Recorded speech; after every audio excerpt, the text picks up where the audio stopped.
এই মেয়েটি তার স্বামীকে প্রত্যেকদিন ঘুমিয়ে রেখে বাইরে যায়, কিন্তু কি কারণে যায় তা জানলে আপনাদের চোখ কপালে উঠে যাবে। সবাইকে অনুরোধ করব সম্পূর্ণ ভিডিওটি দেখতে থাকুন। আজকে তুমি যতই চালাকি করো, যত আদর যত্নই করো, আমি ঘুমাচ্ছি না।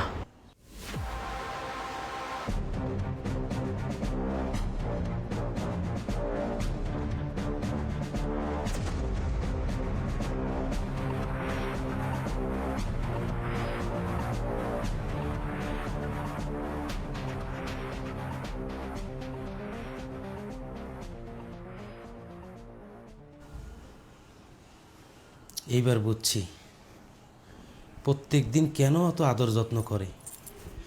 আমার কি সুন্দর করে পা চেপে ঘুম পাড়ায় দিয়া তুমি বাইরে যাও। আজকেও আমি ঘুমাচ্ছি না। দেখি তুমি কই যাও আর কি করো।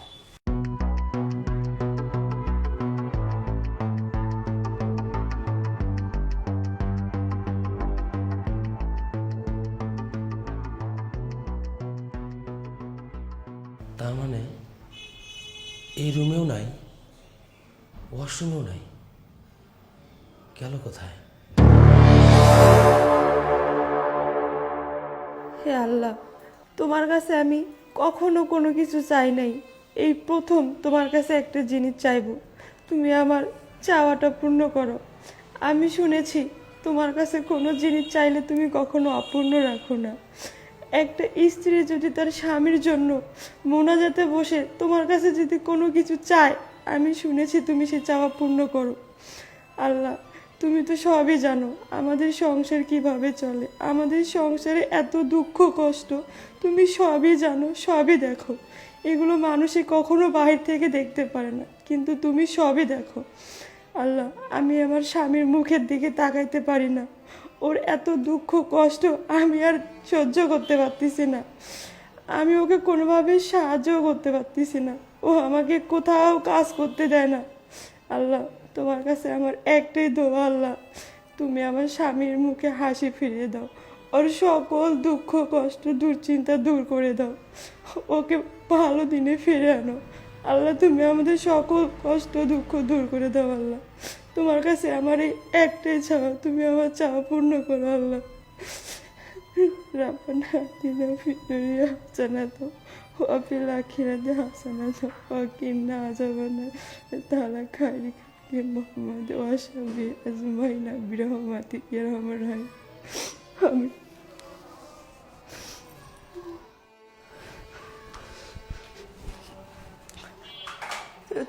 তুমি এখানে, তুমি না ঘুমাই গেছিলা? আমি না তোমাকে ঘুমাই রেখে চলে আসলাম, তুমি এখানে কেন? চল, তোমার আমি মাথায় হাত বলে দিই, তুমি ঘুমাবা। চলো চলো চলো। আরে এখানে কেন? রুমে চলো। বসো, এখানে বসো। আরে তুমি নিচে বসছো কেন? উপরে ওঠো ওঠো। দাঁড়া, আজকে আমি আর ঘুমাবো না। রিয়া, ও রিয়া, তুমি তুমি এটা কি দেখালে আমাকে? আসলে আমি কত বাজে চিন্তা করছিলাম তোমাকে নিয়ে, যে তুমি প্রত্যেকটা রাত্রে আমাকে ঘুমে রেখে তুমি কোথায় যাও। আমার মাথায় কত বাজে কথা ঢুকে গেছিল। আমি ভাবছি যে মানুষ অভাবে পড়লে হয়তো তার চরিত্র বিসর্জন দিয়ে ফেলে। আমার আমার রিয়াও সেটা করতেছে কি না। বিশ্বাস করো, আমি আমি খুবই অপরাধী, জানো। তুমি আমাকে মারো, আমাকে তুমি। কি করছে এগুলা? আজকে আমার কিচ্ছু নাই, আমার কোনো কিছু নাই আজকে।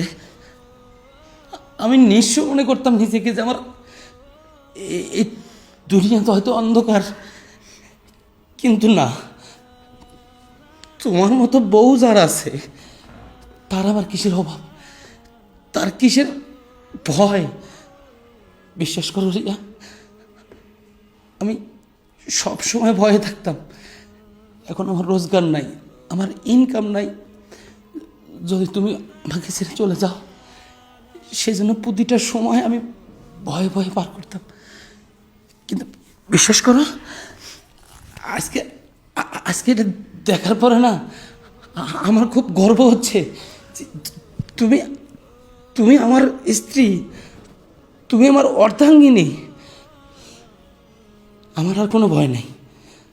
যে স্ত্রী স্বামীর মঙ্গলের জন্য আল্লাহর কাছে দোয়া করতে পারে, যে স্ত্রী নিজের ভালো চিন্তা না করে স্বামীর মুখের হাসি ফোটাতে চায়, ওই আল্লাহ তো এটা কোনোদিন নিরাশ করবে না। বিশ্বাস করো রিয়া, আমি আমি আসলে তোমাকে বুঝাতে পারবো না আমি আজকে মানে কতটা কতটা খুশি হয়েছি আমি। আল্লাহ গো, আল্লাহ তোমার কাছে আমার আর কোনো চাওয়া নাই। আল্লাহ, আমি জানি তুমি প্রত্যেকটা মানুষকে অভাব দিয়ে পরীক্ষা করো তারা তোমার পথে আছে কিনা। বিশ্বাস কর আল্লাহ, আমি মন থেকে বলছি, এরকম স্ত্রী যার কপালে আছে সে কোনোদিন অভাবী হতে পারে না। আল্লাহ, তুমি আমার সমস্ত অভাব দূর করে দাও। আল্লাহ, রিয়া আমি নামাজ পড়বো। রিয়া, আমিও তোমার সাথে নামাজ পড়বো। আসলে নামাজ হচ্ছে একমাত্র মুক্তির পথ। আমরা যদি আল্লাহর কাছে চাই, আল্লাহ কোনোদিন আমাদেরকে ফেরাবে না। তুমি বসো, আমি অজু করে আসতেছি। আমিও নামাজ পড়বো। আজ থেকে আমি 5 ওয়াক্ত নামাজ পড়বো। আমি আল্লাহর কাছে চাইবো, দুনিয়ার কোনো মানুষের কাছে আমি চাইবো না। কারণ এই দুনিয়ার রক্ষা করে তো আল্লাহ। তুমি আমার কোনো রাগ করো না, হ্যাঁ? আমি তোমাকে নিয়ে অনেক বাজে বাজে চিন্তা করছি, তুমি আমাকে ক্ষমা করে দাও। কি বলছো এসব? আমার সব কিছুই তুমি, আমার দুনিয়া সবই তুমি। আমি কেন তোমাকে ভুল বুঝবো? তোমার উপর কোনো রাগ অভিমান কোনো কিছুই আমার নেই। তোমাকে ক্ষমা করবো কেন? পাগল নাকি তুমি? বিশ্বাস করো, আমাদের এই অভাব থাকবে না। আমরা আবার ঘুরে দাঁড়াবো। আমি আগে যেমন ছিলাম ঠিক তেমন হব, তুমি যদি আমার পাশে থাকো। কথা দাও। হ্যাঁ, আমি সারা জীবন তোমার পাশে থাকবো, কখনো তোমাকে ছেড়ে যাব না। আচ্ছা, আমি উঁচু করে আসতেছি। হ্যাঁ, যাও। আল্লাহ, তুমি আমার মনের কথা শুনেছো। আল্লাহ, তোমার কাছে লাখ লাখ শুক্রিয়া।